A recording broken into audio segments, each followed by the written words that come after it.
bonjour, Nabila Batubozo de Bakou, ya kolanda biso na mokolo malelo na Ezui.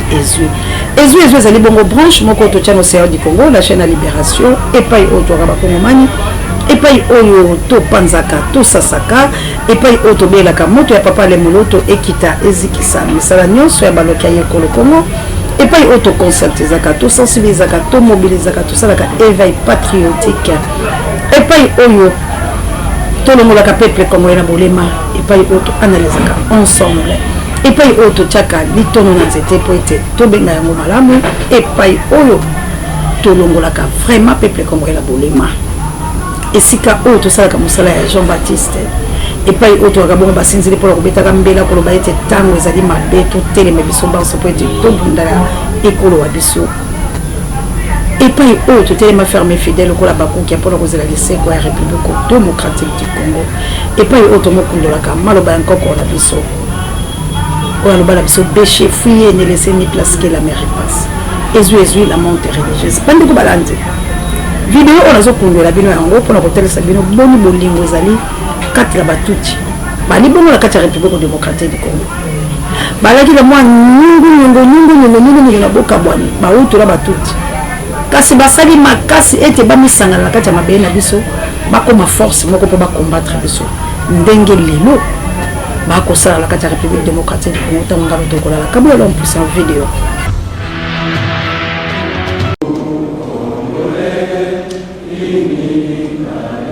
Ils étaient nombreux, les Tutsis, à venir de 3 coins de la province du Nord Kivu pour participer aux élections de la mutualité de leur communauté. D'abord, les élections territoriales, notamment un secrétaire exécutif et son équipe pour le Massissi, le Nyiragongo et les Rutshuru. Après quoi, ceux-ci ont procédé à leur tour à voter le comité provincial de la mutualité de la communauté Tutsi. Au poste du secrétaire exécutif provincial, David Karambi a énormément emporté sur Kamandi Emmanuel par 19 voix contre 8. Kamandi Emmanuel Runigi a obtenu 8 voix sur 27. Karambi David a obtenu 19 voix. Rassembler et rendre utile la communauté Tutsi aux autres communautés de la province, telle est désormais la bataille de David Karambi. Vous voyez, notre communauté était désordonnée depuis une dizaine d'années, mais aujourd'hui, nous avons un comité. Nous allons nous organiser de manière à rassembler tous les fils et filles de notre communauté ici au Nord Kivu afin que nous conjuguons les efforts de commun accord et que l'on soit utile à nos frères et sœurs des autres communautés, ce qui constitue un service pour la nation. Côté Barza intercommunautaire, par les biais de son premier vice-président Kambale Joseph, rien n'est plus apaisant que de voir la communauté Tutsi de nouveau unifiée. Est-ce que nous sommes d'abord très heureux au Baraza de constater qu'au jour d'aujourd'hui, l'équivoque est levé. Parce qu'en effet, il y a presque 6 mois, il y avait 2 comités parallèles. Et voilà que les initiés de la communauté ont compris qu'il va falloir qu'on amène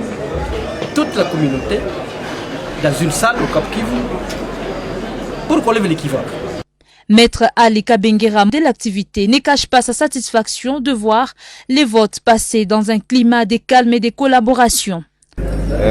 Nous savons bien évidemment que les élections ou alors la démocratie dans son sens moderne engendre toujours des divergences entre des candidats. Mais s'agissant de ces élections, tout s'est passé normalement. C'est un travail qui a été concocté et réalisé par une commission avec laquelle je suis à cet instant. Les autres sont à Kinshasa. C'est un travail d'équipe et pour nous, c'est une fierté d'avoir ici la mission que l'Assemblée générale nous avait confiée. Je pense que ceux qui parlent de la balkanisation, ils ne connaissent pas l'histoire de la République démocratique du Congo. Il est vrai que certaines personnes, certains politiques avance toujours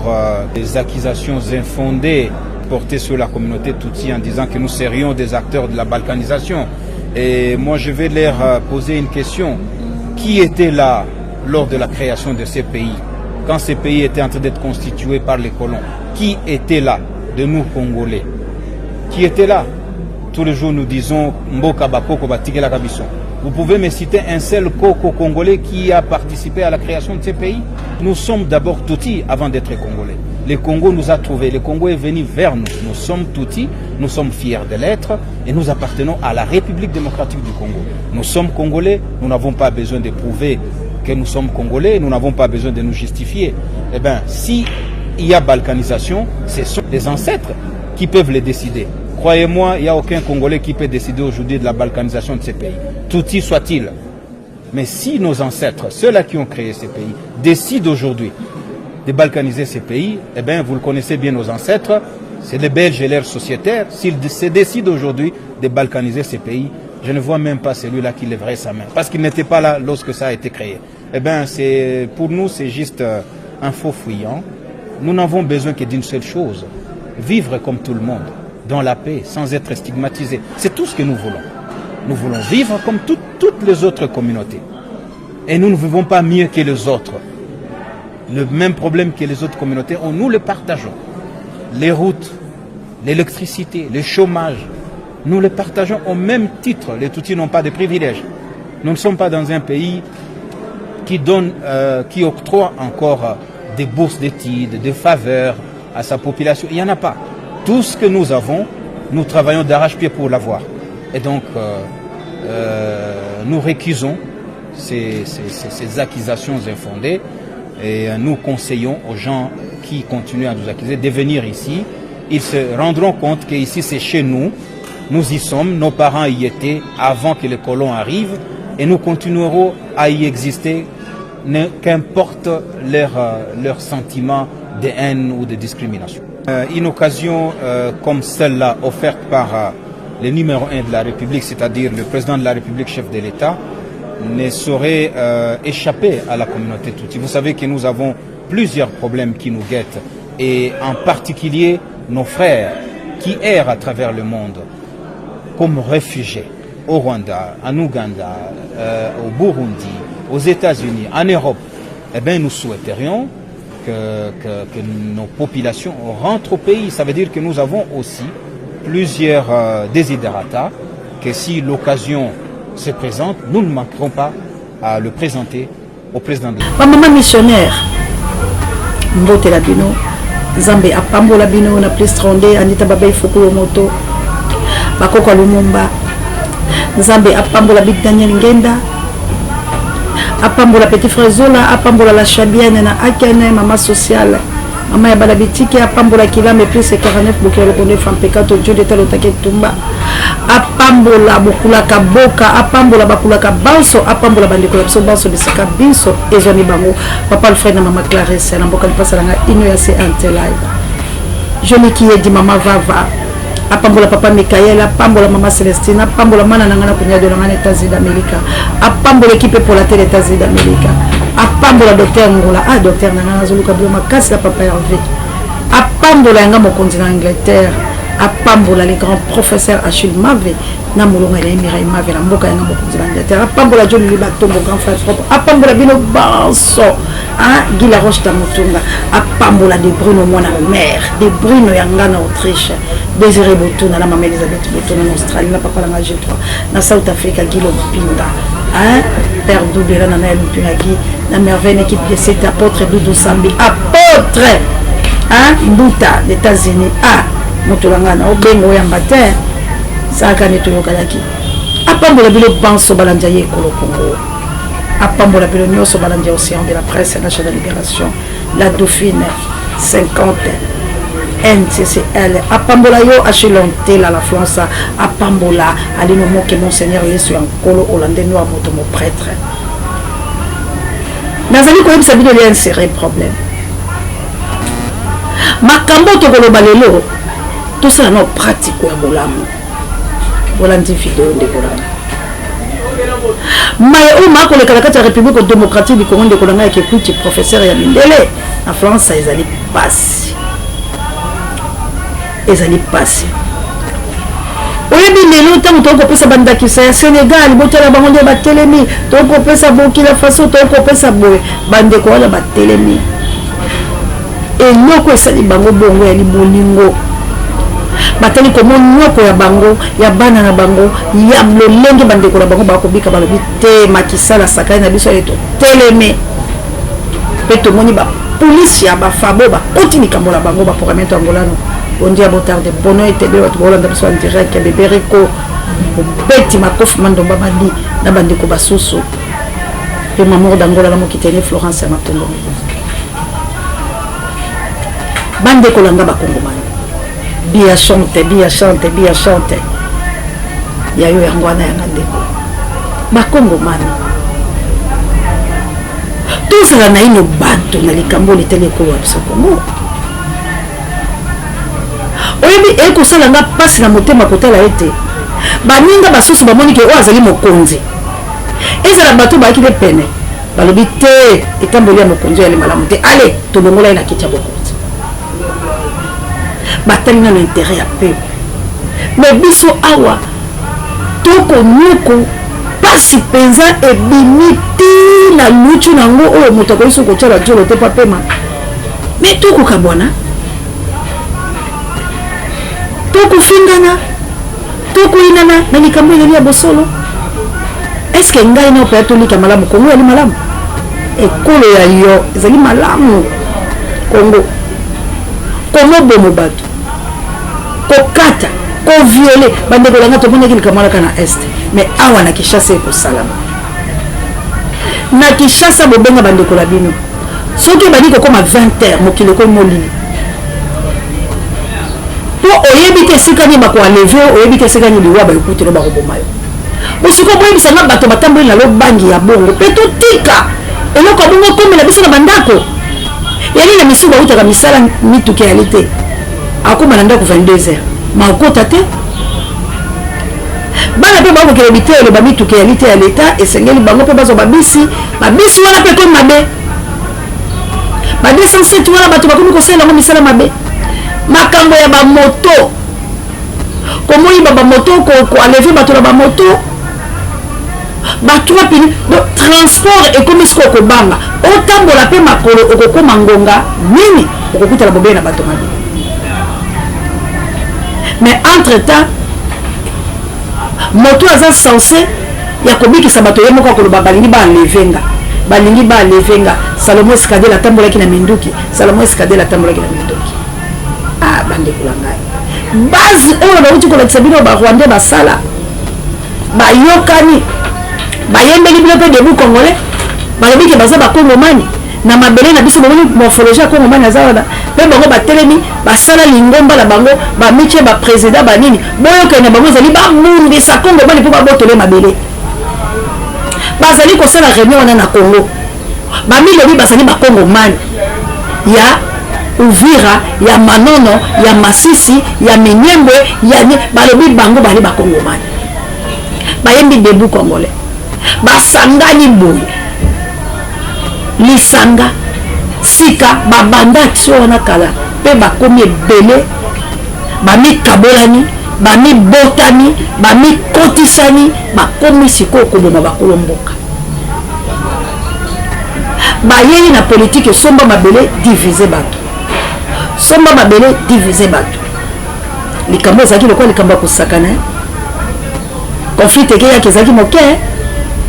mais lelo conflit ekeyaki ekoli bato bazali ya conflit ekeyaka bali bongo la député na sénat bali bongo na moto ya mboka batondoli likambo yango mais awa moto moko akolobela yango azali te tokotala sikoyo bayi politike bakokenda likambo tele maponami oyo maponami ekozala te ekomona na mpe apole boye Félix alingi na ye maponami te bolimbisi Félix mpenza alingi na ye maponami te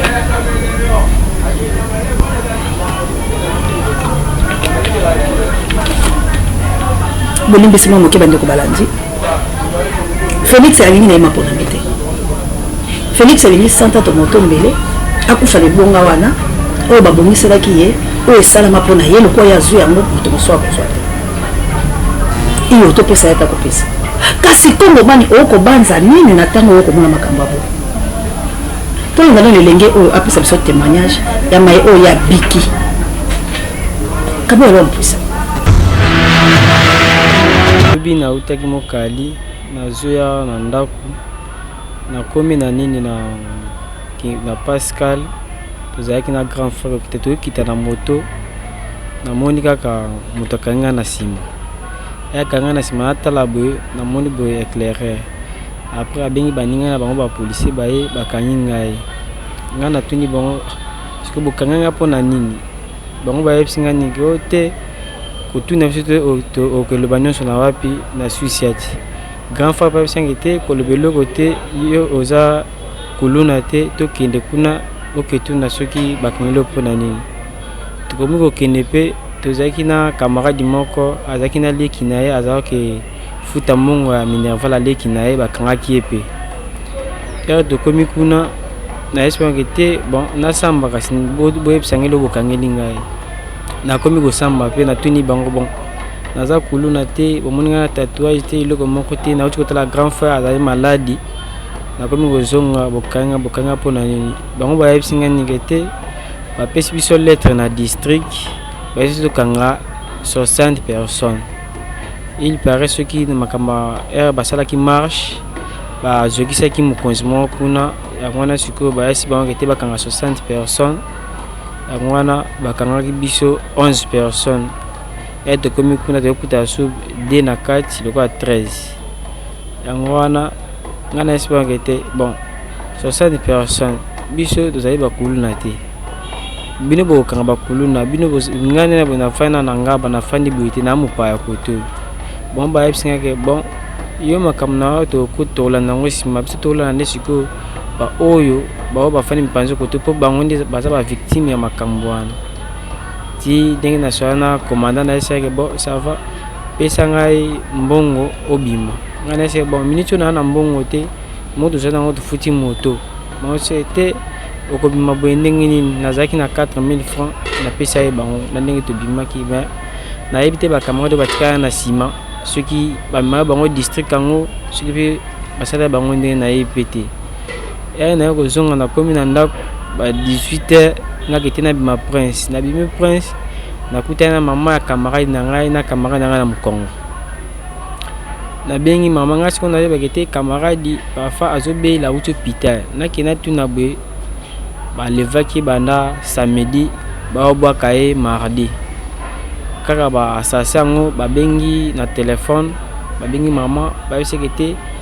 to lever moi na yo aza à la place te beaucoup tabiso bozo moi na bino sekete azokufa ba sekete boya na ba policier te mama pena papa na baleki ba simami wana tikuna na nsele azali cameraman akena ko filmer akanga pe ba photo azaki pena 1 million era komi kuna asekete bo ça va boya peste beaucoup ta moi na bino e ba kompe place yango na balabala kaka boye na kati ya zamba bakuti ndeko bango basasango bazaki na zamba babombani e ba yoki bango baye ko bima babimisu na aminduki na bango asengi ba mama bosana nini wana bopesa biso bango basekete tosana ndo côté bimika na mongo transport bopesa biso 5000 francs bango te to na mongo te to aka na 20000 to bapesi ba mama pesi bango 20000 bapesi mama numéro ya téléphone ke batine bango sumbongo na M-Pesa na ndenge ba mama ba ko zonga na tika pe camarade na ndako ba minute na epete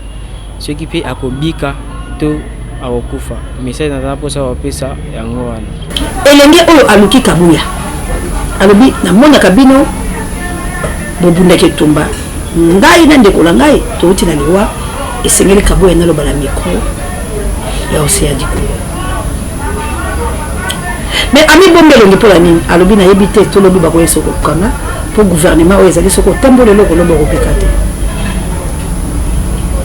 bolani la bokeba uti kotala ndeko ni maladi na bozo ni bakangi bango pamba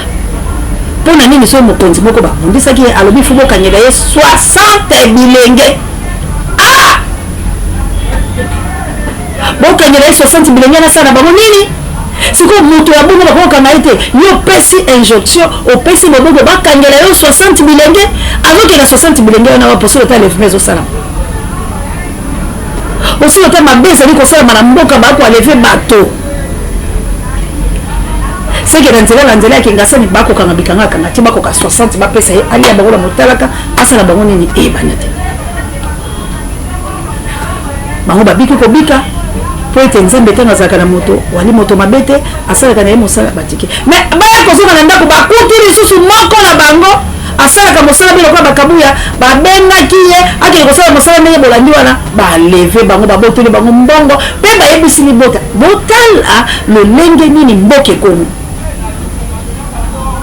botala lo lenge ni Kongo wa biso komi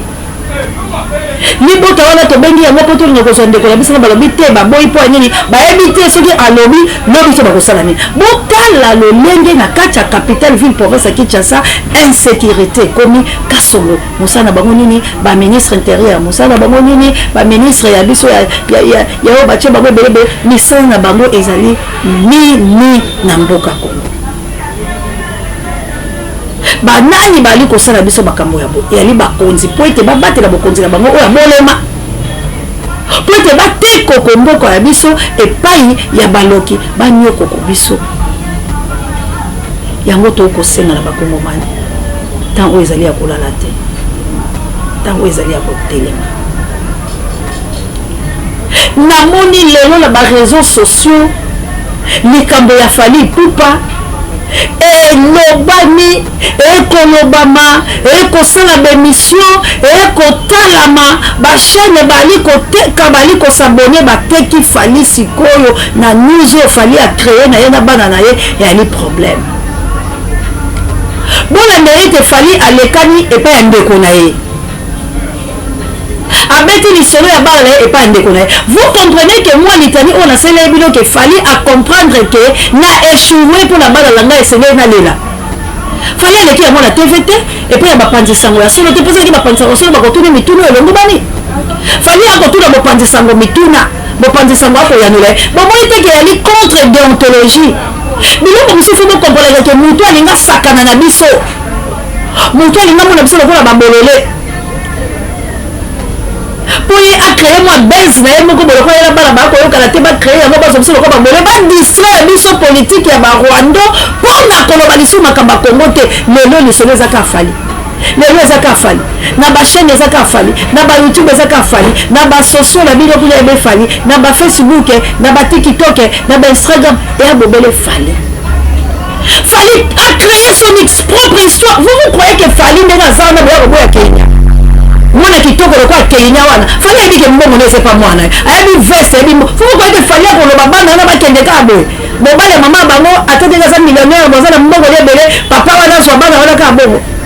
bondimi yango Fally crée ses buzz pour ba distraire biso to kanisa makanisi mususu te bango bazoni ya pe bongo na ba monde bango ba bisa bango il faut à tout moment bozala kana news na la bien nyonso Fally a lobby. Vous comprenez que Billy Batomele Bolobi qui s'explique sa crise. Et moi, la carte qui vient dans mon coucher et maman bijou. On va bien aller loin, na répondre au terme sur ce conseil. Mais ce qui dit que pour moi, je ne condamne pas Fally, mais j'ai compris que Fally a besoin de ses enfants pour se réconcilier parce que il y a quoi se repentir dans ma belle à Salaki. Conclusion à Wana. Fally a ça comme bien dans Ebembe. Pour me dire que les détails. Alors oui, Ebembe, et ça la tatou, t'es bon Ebembe le la tatou. Mais le monde m'a dit la belle se fait beaucoup de la macamona Mike. Yo se voulait Ebembe qui le tatouage. Ebembe le il s'est contredit lui-même. C'est quoi est-ce qu'il faut faire un débat mais le compliment pour comprendre que Congo est le monde dans le Lubumbashi ndengeni ba soda ba kotu kudu ba poteli bana na université et là ko ba ko sala to ebité est et comme passoir mboka na biso ba kandité et ali moto akoti abimi abomi akeinde ngalingi mais biso to telemi siko dans les kambotali Fally Ipupa et puis botala ka biso te parce que boyebi que nous sommes en train de vous dire la vérité toujours toucher ba poste ça na bino bisika o bozo sala mabe yango moye boyo kabiso ezate esengo na biso pe ezali poto ezali na ngambo ya Nzambe bisika oyo bato balandaka ebele te mais na suka nango ezalaka victoire parce que makambo oyo biso tozoloba na bino mpola mboka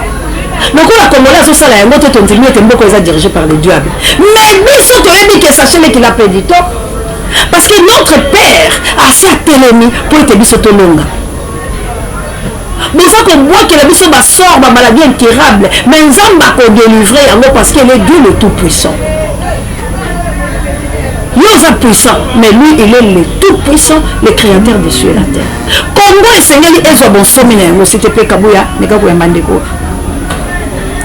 Congo et Seigneur, ils sont bon séminaire. Congo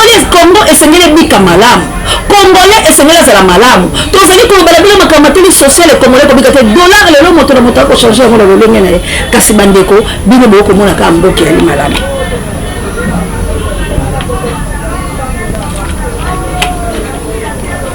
Vous voulez me dire que moi, je peux être plus méquitable. Toi, il y a un problème, il y a ma casse. Il y a un beaucoup de biso bandeko. L'homme beaucoup de cas pour comme moi, parce que ça peut tenter biso bandeka biso. Donc, c'est le côté. Baza koboma. Bazali koboma ndeko langai. Le pour ma taxi, il faut banga. Pour ma taxi, il faut banga. Témoignage à l'Imaïke bato bakokufa bakokata basexe muna mboka Félix Antoine Tshilombo est incompétent akokokalika mbote ye moko akokosa bona ndelo makama Salomon Skadelo tiamo lolenge bakokosa na makambo kasi minduki na habite so video la Kabuya chei Kabuya mekalo kocha video ya mtuta. Mesdames, Mesdemoiselles et Messieurs de la presse, nous sommes venus aujourd'hui pour donner la situation de l'interpellation de M. Salomon Kalonadela dans les services de renseignement. M. Salomon Kalonadela était pris en charge depuis longtemps par les services du renseignement. Le 30 mai 2023, à 11h32, alors qu'il voulait se rendre à Chine, dans la province du Katanga, par vol non régulier, il a été arrêté par les services. Les 20 mai, lors de la manifestation de l'opposition, M. Salomon Kalonadela était porteur d'une arme à feu.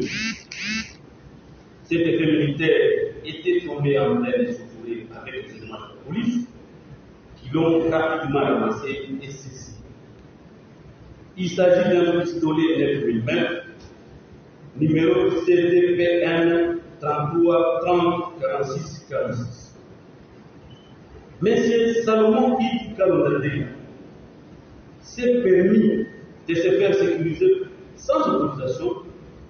par des éléments de force armée de la République du Congo qui sont armés, dont un major est cité parmi les personnes qui les sécurisaient. Ces derniers étaient dans les démarches d'acquérir des armes de guerre au profit de M. Salomon Kalonadela. Selon les informations recueillies de cette réforme, il démontre que M. Salomon Kalonadela était en contact permanent et fructueux avec les officiels du mouvement terroriste M23 RDF, mais également avec les officiels rwandais. D'après cette information, l'un des objectifs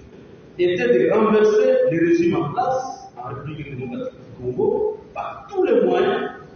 et y installer un ressortissant qatarien. Toujours selon les informations recueillies de ce téléphone, M. Salomon Kalonadela a aussi établi des contacts directs avec le major Ngezifre, assistant de M. Sultan Makenga, qui est le chef de la branche armée du mouvement terroriste M23 RDF. Il avait des contacts directs également avec M. Rumi Gazamani. Pour makambo kopesa biso mkanda ekopesa pasi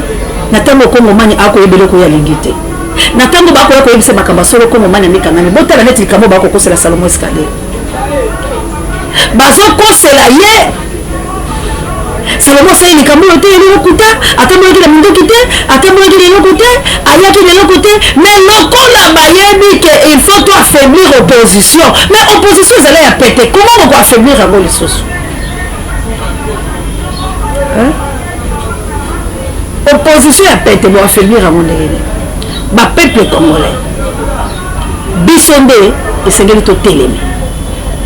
bisonde esengeli to teleme bakolo Congo peuple mokonzi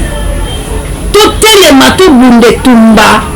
ya libération ya République démocratique du Congo tozali kokende vers le 30 juin tozali kokende vers le 30 juin ezali fête ya indépendance ezali bokundeli indépendance chacha tuzuye ukipwanza chacha tubakili na table ronde chacha baganye okipwanza chacha tubakili wana tokobeta histoire ya banzezalando tokobeta histoire ya bokito ya bampolo ya ba papa nanga kingotolo tokobeta ba papa Pierre Bamba tokobeta bato bayike ba o batika biso tokobeta lisolo ya bango kasi na sima ya kobeta ka lisolo na bango bokundoli wapi oyo biso tolandi na matambe ni tokolanda banani o congolais azali kobika malamu te pe congolais loba ko bunde tumba te na tango wala ta muso mondela badali kobeta fimbo kasi bato ba ko lia malamu mais awa lelo fimbo ya lite kasi toko nyoko mananzala pe alefima pe koboma pe bakambutu be na kanza soko lobe babomi soko tole babomi mais Félix alakaki biso maloko ekozala te mais yemoko ekoloba maloko ekotonda il se contribue lui-même parce que azali lelo kwa kosalela biso te na kozalaka Félix etulo moto kokufa nzambe ntango alobi esengeli boyoka biso na bino totelema mpo tosisa makambo oyo botala ensemble ya batu Jésus forme ezonta kalakala kasi bango bakokota mpona koterrorize este mpe na likambo ekoti su ya Salomo Skadela bazali prêt ya kocreye division wana eza koyuta epai ya nani pa Félix Tshisekedi mpo etapesa accès na bato bazwa mboka biloko tu oyo akosala oyo ya bikangakanga maloko ekotonda mpo ayebi ke bazosenga ye ke ya distre bato bomese ekwei nango tonde bokozala surpris bandeko na ngai tokoki kolakisa bino bamboka mosusu drapeau RDC ezali te baza kolia franc congolais te munaga na yango depuis ekenda minyembo ebande ekenda mais awa na mboka na biso ya des ministres rwandais ya des députés rwandais mpona nini bozali komioka maote kola bino ezali kokele bino bozali koyinana ntango baninga bali kosangana sikoyo botikalika botala Sénégal botala Tchad botala boye na bo Congo bakotala yango mokolo nini yo motema mabe yo otalaka epai ya baninga yo eloko nio tosala effort mpo ete mboka na yo ekende liboso mais namoni likambo afali minoko tu efungwami fali responsable fali azali boye bokoso epai yakikisi na ye pa kotisa bino nyonso na moleke atala ndenge ni fali azopese baémission esalami mpona fali esalama mpona Congo motu nyonso abundela mboka botika fali na bana na ye laissons fali faire lelo bazosala bamiziki na bango lobi fali akovoyage lobi akokende pai mais mboka na yo nde eza kozika fali na rien à voir na biloko bino bolingi boimpete soki abimi pareil irresponsable mais c'est lui bokochange ete soki etingama ebongo alinga sacrifie bana ya miki bokochange na bino ye te ata bofingi ata bolobi ekosala eloko te tobundela Congo tosangisa mayele mpe makanisi na Congo fali azosala vi na bana ye soki lelo keni alobi toboyi papa oyo eza bango mais est ce que boyoki bisika keni alobi ke biso tolafe komba ipupa c'est leur papa azosala mozoba na ye etali ye fali azoregrete mabe nyonso asali bana na ye il regrette aujourd'hui mais lokola aza papa azoboya nde komikitisa nde bomoni aza kosala biloko bato mayele bolobi qui s'excuse s'accuse non fali akoseskize bongo na nini fali akomibenga mort par rapport à quoi ntango miki asalaka émission alobaka kaka aza orphelin miki aloba te na mobali osalisinga ba ADN na bana nga epuis bana ngo babimi yo soki miki azali mwasi maba mema ye na justice parce que bana ewangalaki bokesi ko bosali ADN provoqué par ye moko fali elelo oyo bana wana baza ya ye sikoyo oyebisanga ata bana wana amour ne bakozala papa wanga na biso bongo soki bakende na hôpital bakutaki baza bana ye te miki akokaki kokangisa ye c'est par amour miki asali na yango te lelo fali amonike mabe wana ekomi retombe likolo na ye bana nanga bakoli mwana nga azokoma avocate mwana nga azokoma na te ntango oyo tika bavideo ezalanga mpela se plaindre nabima lokola akela aza victime mais ce n'est pas ça biso tozala ngo mposa votre pays eza kokende Congo bokoma kobenganaka bino na mikili ya bapaya bokovanda wapi parce que koya na moma moko mindele so baresi kuna bango bakobengana tout banoir bazonga na bamboka na bango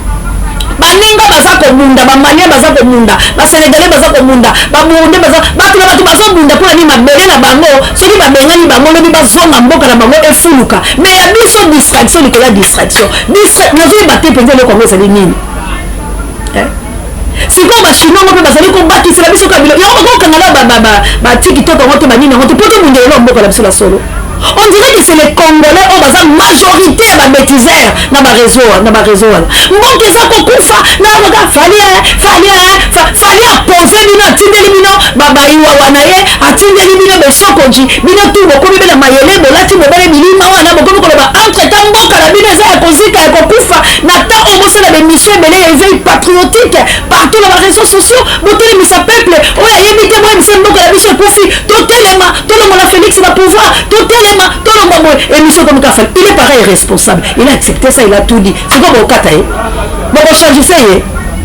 C'est maintenant Nika a position à comprendre que mon ballon la moto qui n'est pas aligné qui est ma casse mais aligné ba nangate. Bala va comprendre que papa est exposé biso. Maintenant attends na biso to la que sa papa la biso amour. Et faisait si c'est le bénin. Enfant obéissez à vos parents.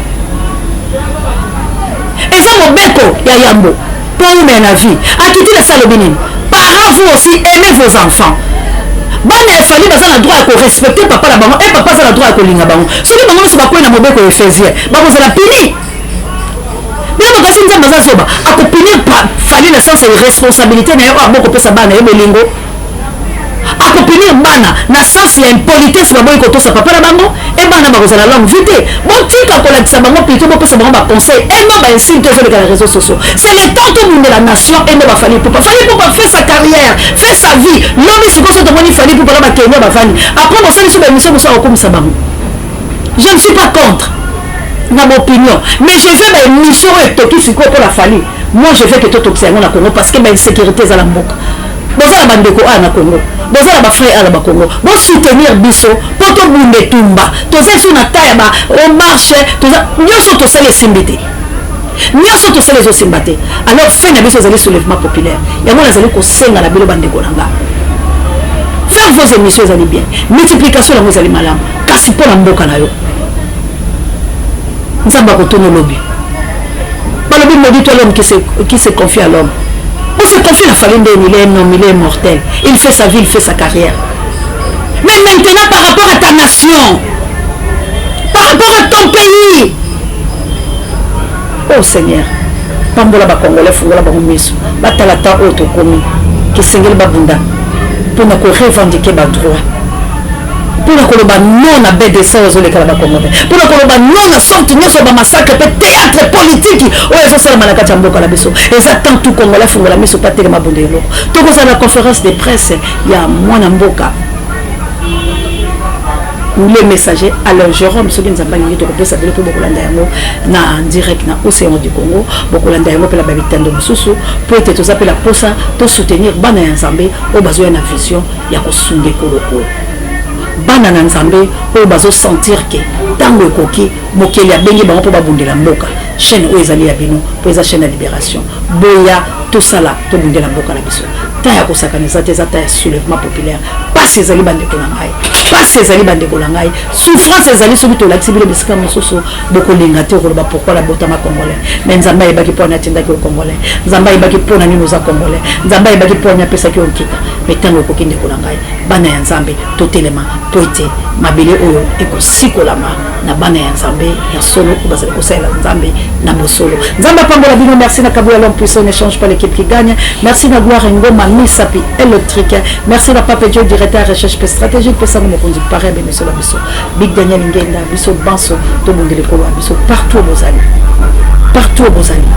Partout aux amis. To bimana na ba fertilité. Bo bimana to biloko nyoso wana ekozana sema soki mboke koki. Ingeta.